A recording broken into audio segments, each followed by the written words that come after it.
Bonjour à tous et bienvenue dans les changements de la semaine sur Deltalytics. Cette semaine, il y a eu un petit changement sur la partie des comptes.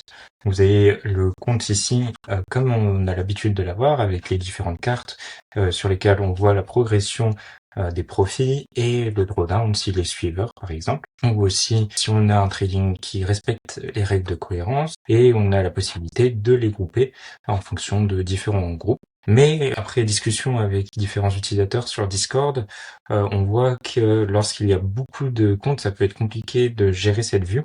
Et donc pour cela, maintenant, vous avez la possibilité de passer en vue tableau, où ici, vous avez vos groupes et vous pouvez directement les étendre pour voir tous les comptes qui sont dans ces groupes.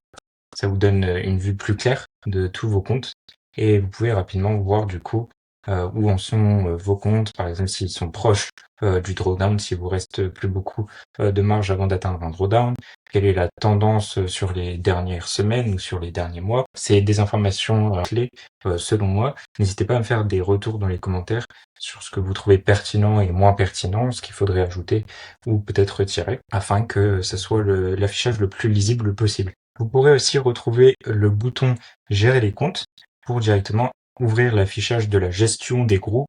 Auparavant, ça se faisait en bas dans les widgets. Ici, si vous alliez dans la partie compte, vous aviez la possibilité de cliquer sur Gérer les comptes ou en haut les filtres qui est le même affichage.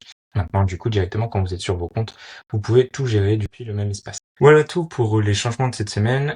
N'hésitez pas à me faire des retours dans les commentaires. D'ailleurs, le bug que nous avions identifié cette semaine sur les utilisateurs qui se connectaient avec une adresse mail a apparemment été résolu avec un nouveau déploiement en production. Donc normalement, tout est bon. N'hésitez pas à m'envoyer un message sur Discord si jamais vous rencontrez toujours ce problème. Je vous souhaite à tous une excellente semaine de trading et je vous dis à la semaine prochaine.